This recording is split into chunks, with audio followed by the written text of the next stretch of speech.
I tend to be rather pessimistic about this topic, and hearing that there is something good about this issue is definitely something you don't expect to hear when talking about a worldwide problem that is practically negative across the board. But I do think there are positive aspects to this whole shortage and AI boom and enshittification of things. Let's start with the first thing, and that is related to the fact that buying and upgrading RAM is practically impossible now.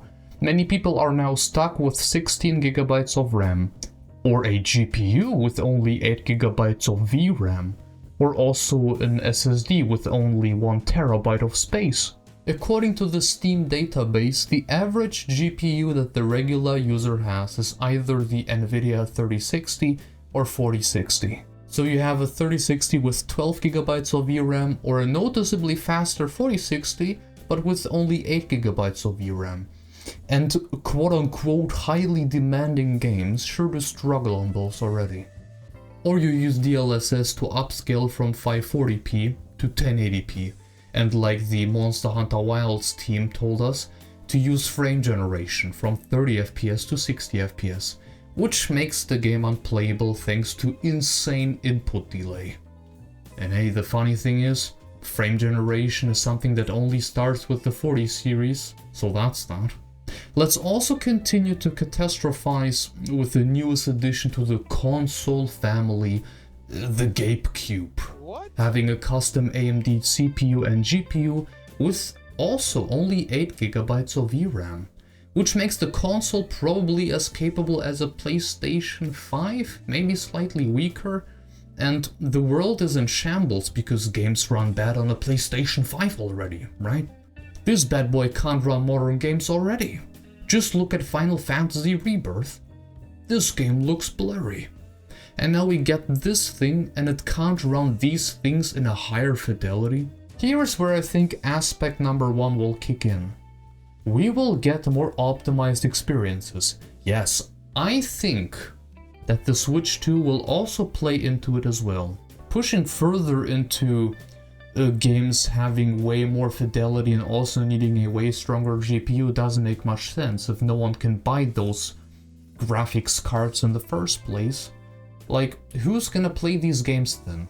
If you look at Resident Evil Requiem and Pragmata on the Switch 2, them running in 1080p 60 with ray tracing thanks to DLSS on a tablet, and it looks good? Games like Clair Obscur look fantastic, and for a 1080p 60 experience with settings at high, they recommend a 3060 Ti, with also only 8 GB of VRAM. The game could probably run better if it wasn't even using UE5, but that's another problem. For a game using that engine, it runs pretty good. But a trend you can see more often is games like Peak being really successful, or Lethal Company, Balatro, Silksong. You can run these games on your phone. They are the opposite of demanding. I think games like Silent Hill 2 Remake, which require a 2080 for a good experience, same as Final Fantasy 16 or Metal Gear Solid Delta, that require you to have a 3080 for a good experience, or also Monster Hunter Wilds that tells you that a 2060 is enough with frame generation. Although frame generation is exclusive to the 40 series cards. Ah yes, but it will become more and more rare. That's how I feel about it. Resident Evil 9 seems to recommend a 2060, Reanimal 2, Pragmata 2, and if you want ray tracing they recommend a 3060, which is still great. Forza Horizon 6, looking on the minimum recommended specs of a GTX 1650, probably won't be too far off when it comes to the recommended settings. And I think we'll see this trend to continue, that visuals do improve but at the same rate as the optimization improves. So you can still enjoy nicer graphics on the same card you own for a few years now. It's also the year of GTA 6, and if all that trailer footage is from a regular PS5, while it is also using ray tracing, I think we'll see a bigger push into optimization now, which would be fantastic. Positive aspect number 2 is filled with a bit of hopium, but we might be in luck. There is one player that already does a fantastic job in that field, and that would be Nintendo, and that's related to the file sizes of games. Tears of the Kingdom, 16 gigabytes. Xenoblade Cross on the Switch, 13.4 gigabytes. Donkey Kong Bonanza is only 8.5 gigabytes in size. Now that is bananas. And we do see some other devs actually trying to reduce file sizes. As an example, Helldivers 2, which was originally 150 gigabytes in size. They then decided to do some optimization. And would you believe it, it's actually 23 gigabytes now. It is still the same game, like functionally it is identical, which is a reduction still of 85%. Warframe did the same thing and reduced the file size by 50%, which Sea of Thieves also achieved. Destiny 2 from 120 to 71 gigabytes, although kind of a funny comparison, Animal Well is 35 megabytes in size. And yes, I also think that we will see this happening more often in the future.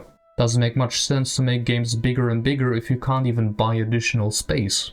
Simple storage and especially fast storage is also becoming more and more expensive, so we need more optimization.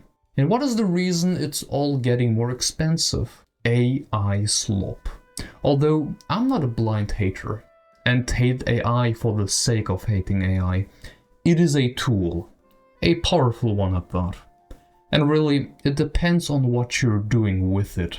Trying to bring depth to creativity and taking away something from humanity that defined our species since the start of our existence, with music and everything that we consider art, is in my opinion absolute insanity. But it has a variety of very good use cases that people often overlook, maybe on purpose too.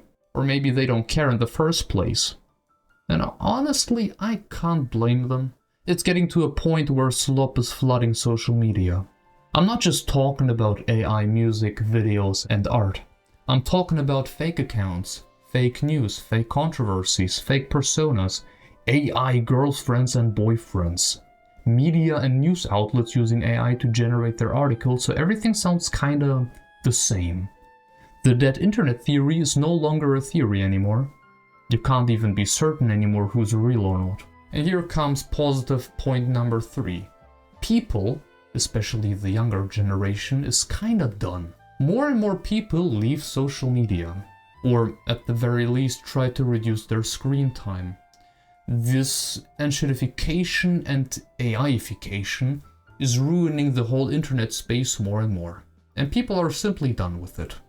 It becomes more and more a waste of time, filled with drama, controversies, and useless slop that waste your time and things that hope to ruin your mood and try to get you so mad that you engage with all this trash.